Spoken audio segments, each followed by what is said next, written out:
Oke, kita langsung mulai. Anda baru saja mengirimkan setumpuk dokumen yang tebel banget dari Asosiasi Komposer Seluruh Indonesia atau AKSI. Betul.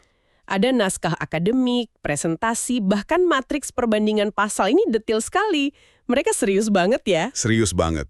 Ini kelihatan pekerjaan rumahnya dikerjakan dengan sangat teliti.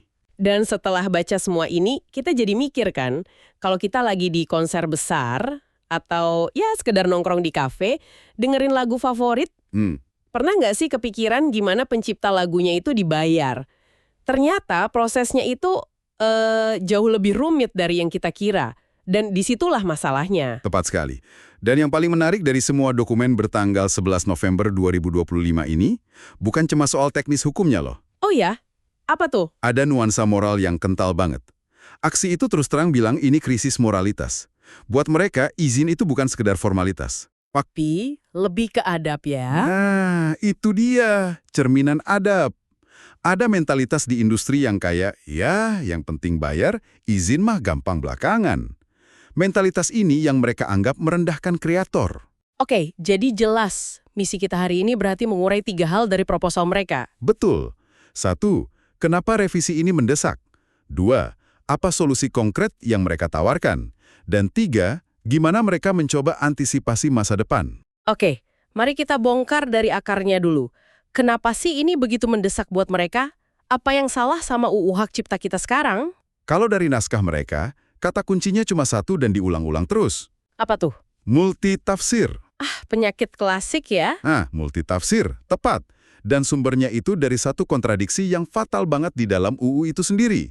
Bayangin ya, ada 2 aturan yang saling tabrakan. Oke. Di satu sisi, ada pasal 9 ayat 3. Ini benteng utamanya. Setiap penggunaan komersial wajib dapat izin dari pencipta. Titik. Jelas kan? Jelas. Harus minta izin dulu. Tapi di sisi lain ada pasal 23 ayat 5 yang kayak jadi jalan tikusnya. Jalan tikus gimana maksudnya? Pasal itu bilang, khusus buat pertunjukan, pengguna boleh langsung pakai lagu tanpa izin asal. Asal apa? Asal setelahnya bayar royalti lewat lembaga manajemen kolektif atau LMK. Tunggu. Jadi kayak ada 2 pintu. Pintu pertama bilang, ketuk dulu, minta izin. Pintu kedua bilang, masuk aja, bayar di belakang. Persis. Anda menangkapnya dengan sempurna. Makanya nggak heran mereka minta pasal 23 ayat 5 itu dihapus total. Pantesan. Tapi dampak nyatanya di lapangan gimana? Dampaknya sistemik. Celah ini yang bikin posisi tawar pencipta jadi lemah banget. Mereka itu kayak kehilangan kendali atas karya mereka sendiri. Dan ini pasti diperparah sama masalah LMK-nya ya? Nah, itu masalah kedua. Tata kelola LMK-nya. Bayangin Anda pencipta lagu hits, lagu Anda diputar di ribuan tempat. Harusnya kaya raya dong. Harusnya. Tapi praktiknya, Anda mungkin cuma dapat laporan global setahun sekali. Nggak ada rinciannya. Angkanya dari mana juga nggak jelas. Jadi nggak transparan ya? Sama sekali.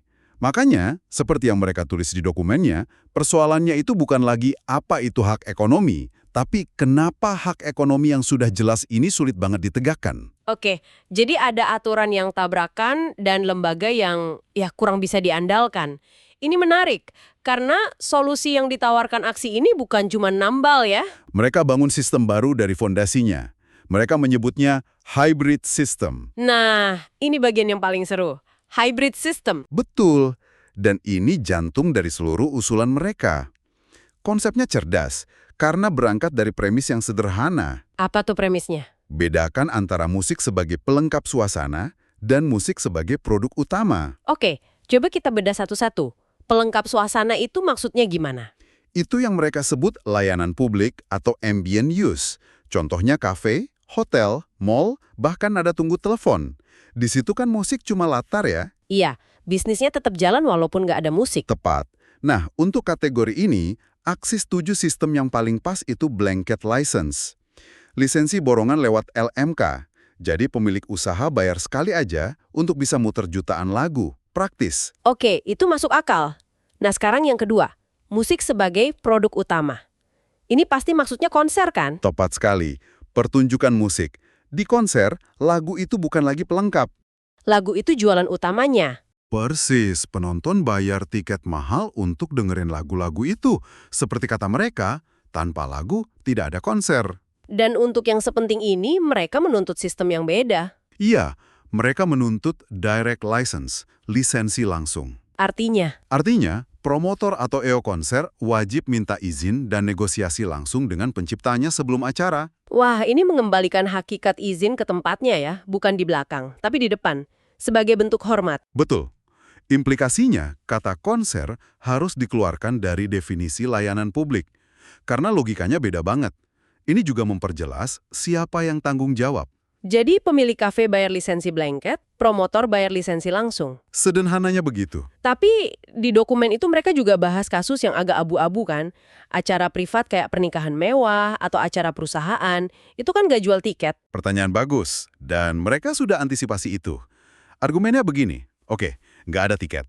Tapi coba lihat, di pernikahan mewah itu ada wedding organizer, band papan atas, vendor jutaan rupiah. Ada transaksi ekonomi yang besar di baliknya. Nah, ada pihak profesional yang dapat untung dari acara itu.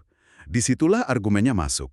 Pihak profesional itu punya tanggung jawab moral dan hukum untuk memastikan pencipta lagu yang karyanya bikin acara itu hidup juga dapat haknya. Oke, saya paham. Tapi kalau direct license ini diterapkan, gimana dengan, katakanlah, festival musik kecil di daerah? Yang bikin komunitas, budgetnya pas-pasan. Apa nggak akan memberatkan? Itu kritik yang valid. Tapi justru karena ini negosiasi langsung, ada ruang fleksibilitas di sana. Maksudnya? Seorang pencipta bisa aja kasih tarif khusus atau bahkan lisensi gratis untuk acara komunitas yang dia dukung. Yang penting kan komunikasinya, ada permintaan izin, ada dialog. Jadi bukan harga mati ya? Bukan. Ini jauh lebih baik daripada sistem sekarang yang secara teori pukul rata semua harus bayar ke LMK, tapi prakteknya seringkali nggak bisa diawasi. Oke, jadi ada 2 jalur lisensi yang berbeda. Tapi ini kan butuh mesin penggeraknya ya. Gimana cara menjalankannya? Mereka usulkan 2 pilar utama. Pilar pertama, bentuk LMK khusus pertunjukan musik. Tunggu. Nambah lembaga baru. Bukannya itu malah bikin birokrasi makin rumit? Kenapa nggak perbaiki LMK yang sudah ada aja? Pertanyaan logis, argumen mereka itu soal spesialisasi. Ngurus lisensi blanket buat puluhan ribu kafe, itu beda banget sama ngurus lisensi berbasis event untuk ratusan konser besar. Beda keahlian dan model bisnisnya ya? Betul. Menggabungkan keduanya dalam satu atap, terbukti nggak efisien. Dengan lembaga khusus yang digital native, promotor bisa ajukan daftar lagu, dapat kalkulasi biaya, dan bayar lisensi dalam hitungan jam, bukan minggu. Masuk akal? Oke, itu pilar pertama. Pilar kedua. Nah, pilar kedua ini yang paling fundamental buat kebebasan pencipta. Hak opt-out. Opt-out, keluar dari sistem. Tepat. Pencipta diberi pilihan. Mau gabung LMK dan karyanya dikelola kolektif? Silahkan. Atau mau keluar dan kelola lisensi sendiri secara mandiri? Juga bisa.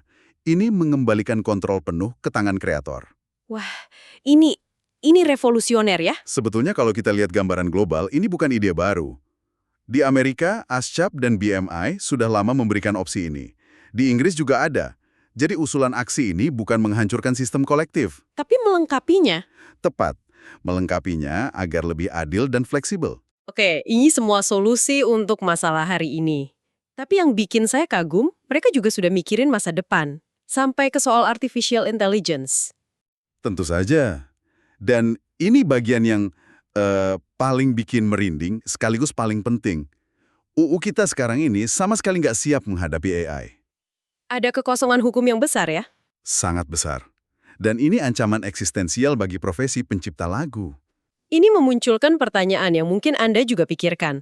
Kalau besok ada lagu ciptaan AI jadi hits nomor 1 dunia, siapa penciptanya? Siapa yang dapat royalti? Pengembang programnya? Orang yang kasih perintah ke AI-nya? Atau malah nggak ada pemiliknya sama sekali? Nah kan, bingung kan? Pertanyaan-pertanyaan itulah yang harus dijawab oleh hukum. Aksi menuntut ada pasal spesifik yang mendefinisikan status karya buatan AI. Apa AI itu cuma dianggap alat canggih kayak piano? Jadi hak ciptanya tetap di manusia yang pakai. Atau karya yang murni dari AI itu langsung jadi domain publik. Setiap pilihan punya konsekuensi raksasa. Jadi ini bukan cuma soal hukum, tapi juga filosofis ya. Apa artinya jadi pencipta di abad ke-21? Betul. Selain AI, mereka juga menyoroti tanggung jawab platform digital. harus lebih keras soal pembajakan. Tapi ada satu usulan inovatif mereka, Apa itu? mengadopsi digital subscription system untuk pengelolaan royalti. Luar biasa. Jadi kalau kita tarik benang merahnya ya, proposal dari para komposer ini intinya bertumpu pada 3 ide besar. Pertama, mengembalikan esensi izin sebagai nilai moral, bukan cuma transaksi. Kedua, menerapkan sistem hybrid yang cerdas, yang bedain musik suasana dan musik jualan utama. Betul. Dan yang terakhir, yang paling visioner, mendorong hukum kita agar siap menghadapi masa depan dengan AI dan tantangan digitalnya. Terima kasih banyak sudah berbagi materi yang sangat kaya ini. Sama-sama.